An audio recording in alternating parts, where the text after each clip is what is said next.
دلوقتي أنا رحت القاهرة عشان أعمل لقاء مع حد مهم جدا في هواية أسماك الزينة في مصر، واللي هو وبدون تطبيل هو الحاج محمد حلمي. هو من أقوى تجار أسماك الزينة، وهنا قوة تاجر أسماك الزينة مش بكمل بيع وخلاص، لا هو بالأمانة وبطريقة إرشاده للعميل اللي بيشتري منه وبالشرح. في الفيديو ده هيكلمنا إزاي نعمل دورة بيولوجية بالطريقة الصح عشان خاطر ما تجيبش الحوض وتملى المية وبعدين المية تبيض ويحصل ريحة زفارة والسمك كله يموت. تعالوا نشوفوا ايه اللي حصل مع محمد ويلا نبدأ. عامل ايه يا عم محمد؟ الحمد لله يا باشا، منور مصر والله. نورك والله يا عم محمد. الجو عندكم حر يا عم محمد برضه؟ لا جو حلو بس ما تتغشش يعني المروحه. كنت سألك قبل كده وكلمتنا عن موضوع البكتيريا النافعة، وانا استفدت من الموضوع كتير لان انا كان ناقصني شوية حاجات. بصراحة استفدت في موضوع ان احنا مثلا ما ناكلش السمك فترات معينة وبعدين نبتدي ناكله بالتدريج، بحيث ان احنا نخلي حمل البيولوجي يجي بالتدريج في الحوض، والحوض ما يحصلوش زي صدمة يعني. بس يعني موضوع البكتيريا النافعه ده انا دايما يعني هقول لك اخر خلاصه تجاربي ايه هي. اول ما بيبتدي الحوض بيبقى فيه زيرو بكتيريا زيرو امونيا. ايه هي البكتيريا وايه هي الامونيا؟ طبعا انت عندك خلفيه عن الكلام ده. الامونيا هي فضلات السمك من بول وبراز هي بتبقى NH2 و NH3. والبكتيريا دي رحمة ربنا انا مسميها كده. البكتيريا دي مش موجودة في حوض السمك بس، البكتيريا دي موجودة في معدتنا، موجودة في كل الكائنات الحية. البكتيريا دي هي اللي بتفصص العناصر وتحولها لحاجات بسيطة سهلة الامتصاص، وفي نفس الوقت تحولها من عناصر سامة لعناصر غير سامة، من نيتريت لنترات لا NO3.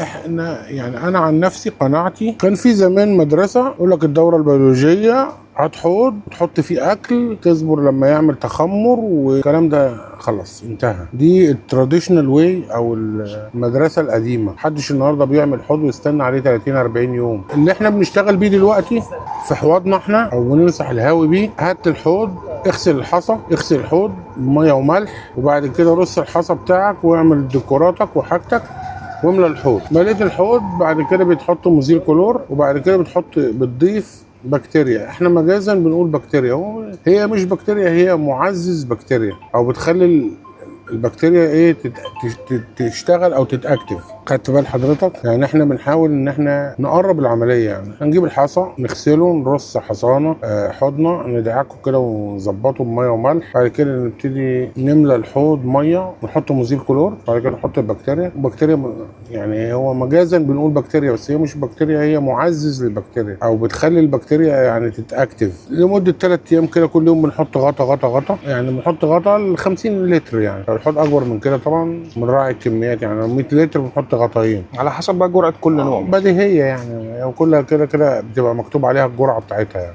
البكتيريا اصلا اتوفرت. البكتيريا بص يعني في كذا بكتيريا مصري كلهم يعني شبه بعض، وفي اللي هي المستوردة اللي هي الامبولات دي بايوديجست، وفي صنصن كبسولات، في يعني كذا حاجة وكلهم شبه بعض. يعني هي الفكرة ان الحوض بيتأكتف مع الوقت. بعد كده بعد 3 ايام بنبدأ نجيب سمك بكميات بسيطة ونبتدي ناكله. يعني نقعد يومين ما ناكلوش، بعد كده ناكله يوم ويوم لا، يوم ويوم لا، يوم ويوم لا، نمشيها فتره وفتره بحيث لمده شهر، بحيث ان احنا عايزين نخش دخول امن هادي. مش عايزين نعمل حمل بكتيري واحنا ما عندناش امونيا. يعني ما عندناش بكتيريا تستوعب الامونيا دي. احنا عايزين نعمل حمل بكتيري خفيف على شويه الامونيا يعني ونبدا بقى نطلع بالامونيا، نزود شويه امونيا، نزود شويه بكتيريا، البكتيريا زادت نزود شويه امونيا كده. الامونيا هنا متمثله في عدد السمك، فبالتالي كميه الاكل ففضلات السمك وبواقي الاكل. فاحنا بننصح في الاول ان انت تستخدم اكل معتمد. لو انت استخدمت اكل مصري او اكل مجهول المصدر او مش معتمد هيخرب لك الدنيا. من الاول تبدا تستخدم اكل معتمد كويس. اكل معتمد بيبقى فيه مضادات سموم، مضادات اكسده، بيبقى فيه مالتي فيتامين، بيقوم السمك على حيلها. مش ناقصه حاجه بمعنى صح. بعد كده السمك بيبتدي يعني ايه ياخد على الحوض. العمليه بتبقى يعني فيها ايه سلاسه اكتر. عايز بس اركز عشان النقطه دي مهمه جدا لكل هاوي. انا ما يهمنيش اجيب عدد سمك كبير، يا عم هات لك 4-5 سمكات.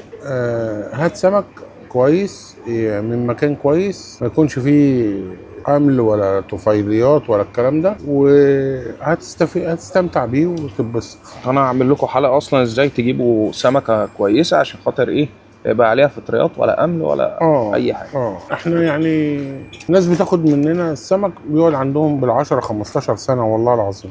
السمك اعماره كبيره. يعني لا بيقعد كتير ما شاء الله. في اسماك اعمارها مش كبيره يعني بتقعد عمرها لحد ما تشيخ وتموت، لكن الاسماك المعمره بتعيش عندهم بالسنين. طيب ايه تاني؟ الجزئيه بتاعت الدوره البيولوجيه دي مش عايز بس ايه اضيعها. الدوره البيولوجيه احنا ليه بنقول ناكل يوم ويوم لا لمدة شهر؟ الشهر ده هو مدة تكون البكتيريا بصورة تامة. يعني بعد شهر بنقول على الحوض ده حوض خمران، يعني خلاص احنا خمرناه. المية فيها لمعة بقى بتحصل. ايوه مهما كانت المية صفرة مصفرة غامقة شوية مش عارف ايه، لكن هتلاقيها ايه بتضوي كده فيها، يعني ايه لونها بيلمع. بس في هاوي بيحط اللي هو ايه خشب مثلا، هو بيصفر الميه.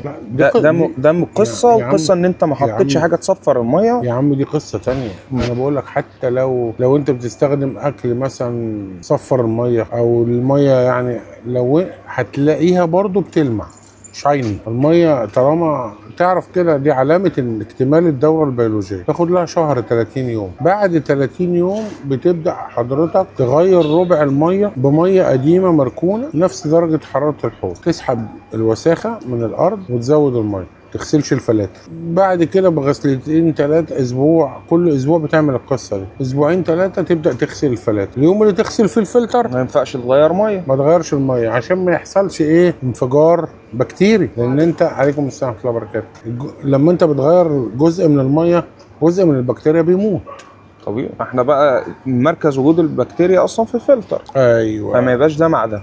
فانت ايه ما تعدمش البكتيريا كلها، ترجع تلاقي الحوض ابتدى ايه يضرب ابيض شبر. ومهما تغير ميه بقى خلاص مش هيروق، لازم تعزز البكتيريا تاني. تبدا من نقطه الصفر. لا مش احنا كده ما وصلنا انفجار بكتيري هترجع 50%. ده علاجه ان انت ممكن عندك فلتر قديم، حوض قديم مستقر، تجيب شوف بقى الكلام ده مش تسمعه هتستغرب.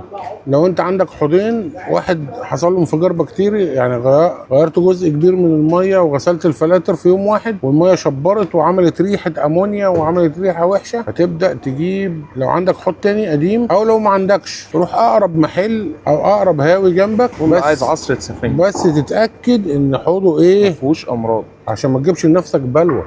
تأكد ان حوضه ما فيهوش باراسايتس ولا امله شوكيه ولا امراض ولا ديدان خيطيه، حوضه سليم. تجيب منه عصره في كيس كده وتنفخه وتروح تفضيه في الحوض. العصره دي بتبقى لونها بني كلها وساخه بتاعت سمك بس مليانه بكتيريا، هتخلي الميه تبقى بني في الحوض عندك. انت بتقول ايه يا عم انت مجنون ولا ايه؟ تاني يوم هتلاقي الحوض زي الكريستال والدوره البيولوجيه هترجع تنتعش تاني. طيب في نقطه كنت قايلها ان احنا نجيبه الكيس دوت نملوه هواء. الهواء ده عايد عن الاكسجين. أيوة. عشان البكتيريا حيه. ايوه عشان هي حيه، هي كائن حي بتاعها. بص البكتيريا في منها انواع هوائيه ولا هوائيه. انا مش عايز ادخلك في تفاصيل عشان خاطر بس ايه الهوي اللي لسه بادئ ما يتعقدش. الله اكبر الله اكبر، انت فهمتني. انا عايز اكلمك كلام سلس واي حد يسمعه ويستوعبه ويفهمه. طيب احنا دلوقتي بدأنا بدايه صح 100%.